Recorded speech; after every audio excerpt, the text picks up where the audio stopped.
안녕하세요. 아이캠 TAT 1급 이번 시간에는 제78회 기출문제, 이론 문제 함께 만나보는 시간입니다. 제78회 TAT 1급에는 어떤 문제가 나왔는지 하나씩 같이 만나보도록 하겠습니다. 먼저 1번 문제 보도록 하겠습니다. 주항공의 기업 이해 관계자에게 적시성 있는 정보를 제공하기 위하여 사업연도 단위 재무제표, 즉 1년 단위 재무제표뿐만 아니라 반기 및 분기 재무제표를 작성해서 공시한다고 합니다. 이와 관련된 재무제표의 기본 가정은 무엇인가요? 우리 재무제표 기본 가정 기억나세요?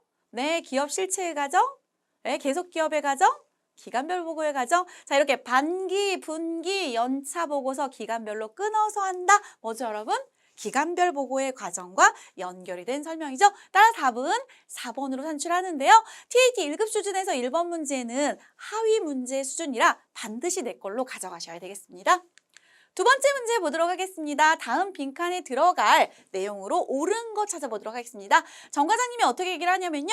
재고자산 구입 가격은 계속 하락하고 있어. 판매 부진으로 기말 재고 수량이 기초 재고 수량보다 많아. 기말 재고가 기초보다 많고요.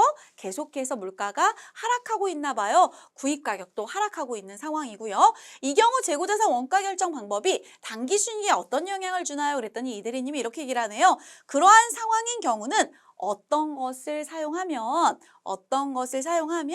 무엇을 사용할 때보다 단기순이익이 크게 예상됩니다. 자, 여러분 우리가 100에 구입하던 거가 계속해서 하락하고 있는 상황이라 90에 구입을 했어요. 그리고 기말 재고가 기초 재고보다 많기 때문에 물량 흐름 부분에서 문제가 없는 상황인데요. 이때 여러분 단기순이익이 크게 계상되려면 어떤 게 팔려야 크게 계상돼요? 팔리는 거가 매출원가잖아요. 낮은 금액의 내용이 팔려야 단기순이익이 커지는데 먼저 들어온 것보다 나중에 들어온 게 팔려야지만 매출원가가 적게 계상이 돼서 단기순이익이 높아지겠죠. 따라서 가번에 해당하는 것은 후입, 먼저 들어온 거 말고 나중에 들어온 게 선출, 먼저 출고돼야지 단기순이익이 누구보다 크게 계상됩니다. 선입선출법보다. 선입선출법은 먼저 들어온 게 나가니까 매출원가가 얘보다 높은 걸로 되겠죠. 따라서 가번은 후입선출법, 나번은 선입선출법으로 답을 산출하도록 하겠습니다. 답은 2번. 후입선출법으로 하면 단기순이익이 선입선출법보다 어떻다? 높게 계상된다. 3번 문제 보도록 하겠습니다. 주항공의 12월 말 현금 및 금융상품 관련 자산이 다음과 같다고 합니다. 항공의 기말 재무상태표상 현금 및 현금성 자산을 얼마인지 찾아보라고 하는데요. 우리 현금 및 현금성 자산은 현금하고요. 지폐, 주화 이런 거 하고 만기가 취득 당시 3개월 이내인 금융상품이죠. 따라서 자기압수표 그냥 현금처럼 통용되고 있죠. 현금. 타인 발행수표 회계 처리 현금으로 하죠. 현금. 당좌예금, 당좌수표. 당좌수표만 있으면 찾을 수 있는 당좌예금 통장에 있는 거 당연히 바로 찾을 수가 있어서 현금 취급당하죠. 배당금 지급 통지서 자체는 배당금 지급이 된다는 통지서 자체가 현금으로서 회계 처리에도 문제가 없죠. 자, 그런데 받으러음의 만기가 내년 1월 30일인 거 이랬는데요. 받으러음은 금융상품이 아닙니다. 따라서 받으러음 빼고 나머지를 다 더해보도록 하겠습니다. 25만 원, 35만 원, 40만 원, 43만 원 답은 3번으로 산출하도록 하겠습니다. 1, 2, 3번 문제가 TAT 1급 수준으로 봤을 때는 그래도 좀 쉽게 출제됐다라는 느낌이 듭니다. 자, 이제 4번 문제 보도록 하겠습니다. 주항공의 결산정리 사항 반영 전에 법인세 차감 전 순이익은 200만 원입니다. 주항공이 기준 현금을 수령하거나 지급할 경우 전액 수익이나 비용으로 처리합니다. 다음 결산사항을 반영한 후에 법인세 차감 전 순이익은 얼마입니까? 자, 어디서부터 출발하면 돼요? 200부터 출발합니다. 먼저 미수이자 어떻게 회계 처리될까요? 아직 못 받은 이자, 대변의 이자 수익하고 차변의 미수이자. 이자 수익이 대변에 늘어나니까 단기순이익이 어떤 효과예요? 플러스 효과가 되겠죠? 자, 성급비용. 우리가 미리 비용을 줬는데 이건 차기 거 비용이야. 그러면 비용이 대변으로 없어지고 성급 비용이 차변에 생기니까 비용 소멸로서 단기순이익에 어떤 효과가 나타나요? 플러스 효과가 나타나죠? 자, 미지급 이자. 우리가 이번 연도에 차입금에 대한 이자가 있었는데 그 이자를 주지 않았어. 차변의 이자 비용, 대변의 미지급 이자. 따라서 차변의 이자 비용이 발생할 거니까 단기순이익에 마이너스 효과가 나타나겠죠. 자, 선수수익. 우리가 임대료를 미리 받았어요. 그래서 임대료로 처리를 해놨는데 기말에 보니까 차기권 임대료까지 있더라. 그러면 임대료 차변으로 없어지고 대변에 선수수익, 임대료가 차변으로 소멸하니까 당기순이익에 어떤 효과 나타나요? 마이너스 효과 나타나죠. 계산해 보겠습니다. 여러분 200만 원에 40, 20 더하면 260 되겠고 거기에 40을 빼니까 260에서 40을 빼면 답은 220만 원. 2번으로 산출하도록 하겠습니다. 이 4번 문제 역시도 문제에서 참 많이 나왔던 부분인데요. 그렇게 어렵지 않네요. 자, 이제 5번 보도록 하겠습니다. 주항공의 기말 보유 중인 상품에 대한 자료입니다. 이 자료를 토대로 매출원가에 포함될 재고자산 감모손실과 평가손실의 합계를 구해보라고 합니다. 먼저 감모손실을 구할 건데 여러분 감모손실은 무슨 차이예요? 수량 차이예요? 가격 차이예요? 네, 수량 차이죠. 감모손실은 정상적이래요. 정상적이면 어디에 가산해요? 매출원가에 가산하죠. 감모손실 한번 찾아보도록 하겠습니다. 우리 장부는 1000개라고 하는데 비교해보니까 실사해보니까 920밖에 없어. 80개 어디로 가니? 이게 감모죠. 80개 샀을 때 한 개당 얼마짜리였어요? 1000원짜리. 그러면 80개 곱하기 1000원, 요 8만 원은 무슨 손실이 되겠어요? 감모 손실이 되겠죠. 자, 이제 가격 차이 보도록 하겠습니다. 이 감모 손실은 하나 찾았으니까 실제 수량 920개 있는 거를 가격이 떨어졌는지 가격 차이를 비교해 볼 텐데 원래 1000원이었던 게 지금 단위당 순실현 가능 가치는 얼마예요? 900이죠. 얼마 떨어졌어요? 100 떨어졌죠. 그럼 100만큼 하락한 거를 반영해 주셔야 되겠죠? 얼마죠? 92,000원. 자, 요거 2번 산출했어요. 2개 더하라고 하죠. 2개 더하면 얼마 나와요? 172,000원 나오네요. 따라서 답은 3번으로 산출하도록 하겠습니다. 어렵지 않습니다, 여러분. 그래서 먼저 첫 번째 감모를 따지고 그 다음에 평가 손실 가격 차이를 따진다. 이렇게 보시면 되겠습니다. 6번 문제 보도록 하겠습니다. 주항공의 제2기 확정 신고기간에 부가가치세 과세표준 계산하면 얼마인가? 단 모든 금액은 부가가치세가 포함되어 있지 않다고 합니다. 그럼 공급가액이다 라고 생각하고 푸시면 되겠죠? 과세표준은 공급가액의 합을 얘기를 하는 거죠. 먼저 첫 번째 내국신용장에 의한 재화의 공급. 여러분 내국신용장 로컬 LC가 있으면 영세율로 증명서류로서 효력이 있는 거죠. 그래서 우리가 보통 이제 실무 쪽 파트에서 할 때 12번 영세 매출로 입력을 하는 내용이고 당연히 이거 과표에 들어가죠. 자, 중고승용차 매각에 90만 원 과세 표준에 들어가죠. 주택과 그 부수토지, 주택의 부수토지 임대 용역이에요. 여러분 이거 어디에 열거되어 있어요? 면세에 열거되어 있죠. 따라서 주택과 부수토지 임대 용역은 부가가치세 과표에는 들어가지 않는다. 공급받는 자에게 도달하기 전에 파손된 재화의 가액. 고속도로를 달리다가 음료수, 병으로 된 음료수가 사고에 의해서 전부 다 파손됐어요. 그러면 공급받는 자에게 도달하기 전에 파손된 재화 같은 경우는 과세표준에 포함하지 않는다라고 우리 세법에 되어 있죠. 따라서 얘 넣으시면 안 되겠죠. 그럼 답은 몇 번으로 산출해요? 3번. 2개 더하면 290만 원 되겠습니다. 이렇게 해서 과세표준 산출하는 내용 봤고요. 7번 문제 소득세법입니다. 소득세법상 연말정산에 대한 설명으로 옳지 않은 거 골라보라고 합니다. 1번 간편장부 대상자인 보험 모집인에게 사업소득을 지급하는 원천징수 의무자는 사업소득 금액에 대해서 연말정산을 해야 해요. 우리 근로소득처럼 이렇게 간편장부 대상자 사업 모집인 이분들은 사업소득자거든요. 근로소득자가 아니어도. 그런데 이분들에 대해 연말정산을 그럼 보험회사에서 수행을 해주셔야 합니다. 문제 없고요. 두 번째, 공적연금을 지급하는 국민연금 같은 게 공적연금이죠.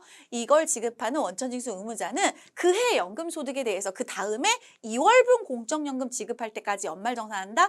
아니요, 여러분. 이건 1월분이에요. 누구하고 헷갈리시면 안 되냐면 우리 근로소득자. 근로소득자 연말정산은 다음 연도 2월 급여 지급 시까지 해요. 그런데 공적연금에 대해서는 다음 연도 1월 공적연금 지급 시까지 하니까 우리 근로자들보다 한 달 빠르다 이렇게 좀 암기해 주셔야 돼요. 따라서 옳지 않은 건 2번으로 먼저 산출을 하고요. 3번 중도퇴직자에게 근로소득을 지급하는 원천징수 의무자는 퇴직한 달에 우리 원천징수 실무 파트에서 할 때 중도퇴사 정산 버튼 눌러보셨죠? 그게 연말정산하고 똑같은 효력을 발생하는 거예요. 그래서 퇴직하는 달 급여를 지급할 때 정산을 하셔야 합니다. 네 번째, 일용근로를 지급하는 원천징수 의무자는 해당 소득에 대한 연말정산하지 않습니다. 왜요? 일용근로소득은 분리과세잖아요. 지급하고 끝, 정산작업 없습니다. 따라서 이 문제에서 옳지 않았던 것은 2번. 공적연금은 다음 달 1월 공적연금 지급 시까지 연말정산한다. 잘 안 나왔던 문제라서 이건 조금 어려웠을 것이다 라고 생각이 됩니다. 우리 그동안 나왔던 기출문제를 다 풀어보시면 1번부터 6번까지는 우리 수험생분들께서 어느 정도는 나 많이 해봤어 이런 느낌이고요. 7번에서 이제 한두 개 정도는 나 이거 처음 보는 것 같아 라는 문항들이 있었을 것 같아요. 그런 거 여러분 중학교 줄노트 같은 데에다가 이렇게 회차별로 정리하실 때 기록해 놓으셨다가 시험 당일에 한번 읽어보시면 거의 웬만큼은 고득점을 할 수가 있습니다. 8번 문제 보도록 하겠습니다. 제조업을 영위하는 개인사업자 김항공 씨의 손익계산서 반영 자료입니다. 사업소득의 총수익금액 합계를 물어보고 있고요. 김항공 씨는 간편장부 대상자라고 합니다. 이 문제 조금 어려우실 것 같아요. 왜냐하면 우리가 복식부기 의무자 입장에서 법인들 좀 많이 다루시다 보니까 개인소득 쪽의 간편장부 대상자 쪽을 많이 다루시진 않는데 이번 78회차 8번 문제에 이런 게 이제 좀 주어졌네요. 여러분 우리 개인이라고 나오면 이, 배, 사, 근, 연, 기 이런 거 해서 우리 소득세 열거되어 있는 거 보시잖아요. 태양까지. 지금 물어본 거는 간편장부 대상자의 사업소득을 물어보고 있어요. 그래서 이 내용 중에 사업소득에 해당하는 것만 더하시면 돼요. 당연히 제조업을 영위하니까 이거 당연히 해당되죠. 매출액 더하시면 되겠고요. 거래 상대방으로부터 받은 판매 장려금 우리가 거래하다 보면 되게 우리가 많이 사가거나 그러면 판매 장려금 이런 것들에 대해서 이제 받게 되는 거 요거 당연히 수익금액에 넣으셔야 되고요. 기장치 처분이익 이게 조금 어려우셨으리라. 왜냐면 간편장부 대상자는요. 기계장치 처분이익에 대해서 우리 그 사업소득의 수익금액에 넣지 않아요. 근데 복식부기 의무자 같은 경우는 이 부분을 우리가 포함하거든요. 그러니까 보통은 복식부기 의무자 입장에서 공부를 하시다 보니까 이거를 포함해야겠어. 이렇게 이제 수험생들이 많이 이제 판단을 하시기 때문에 여기서 되게 많이 헷갈리셨을 텐데 간편장부 대상자라고 주어졌기 때문에 넣으시면 안 된다. 공장건물 화재로 인한 보험 차익 이 부분 당연히 공장건물이니까 제조업 영위하는 사업쪽과 연결된 거죠. 넣으시면 되겠죠. 자, 배당금 수익은 뭐예요? 내가 배당받은 거잖아요. 그럼 어디로 들어가요? 2배사 근영기 할 때 배당소득으로 들어가죠. 따라서 하나, 둘, 세 가지를 합산하시면 답은 몇 번으로 산출해요? 1,600만 원 2번으로 산출하시면 되겠어요. 제가 봤을 때는 이 문제가 약간의 함정이 있었던 듯 싶습니다. 근데 모든 회차 기출문제 보시면은 막 마냥 어려웠어 이거보다는 정말 생소한 게 하나 나왔어 그러면 그게 되게 어려워 막 이렇게 느끼시는 거. 그런데 우리는 100점 맞으시는 거 아니고 70점 이상만 맞으시면 되니까 너무 겁먹을 필요 없고 요건 좀 꼬아놨구나 요 정도 가시면 되겠어요. 자, 9번 문제 보도록 하겠습니다. 다음 자료를 토대로 주항공의 상여로 소득 처분할 금액의 합계를 구해보라고 합니다. 내용 보겠습니다. 발행 주식 총수의 20%를 소유하고 있는 대표이사가 개인적으로 부담하여야 할 기부금을 항공이 지출을 했습니다. 그럼 여러분 이거 같은 경우는 어떻게 해야 돼요? 당연히 대표이사 개인적인 거잖아요. 대표이사 뭘로? 상여로 가야 되겠죠. 대표이사 개인적으로 부담할 기부금을 지출했어. 그럼 대표이사 개인적인 거니까 소득처분 상여로 가면 되겠고요. 송금불산입 퇴직한 임원의 퇴직금 한도 초과액. 이 퇴직금 한도 초과액 같은 경우는 여러분 우리가 규정을 초과했어요. 그럼 뭘로 들어가요? 상여로 들어가죠. 자, 답은 소액주주인 사용인에 대한 사회통념상 타당한 경조사면 괜찮은데 타당한 범위를 초과했어요. 그러면 당연히 누구로 들어가요? 상여로 들어가요. 소액주주니까. 자, 그 다음에 발행주식 총수의 10%를 소유하고 있는 주식회사 회계와 공동 행사에 사용한 비용이래요. 이것도 조금 이제 어려우셨을 것 같아요.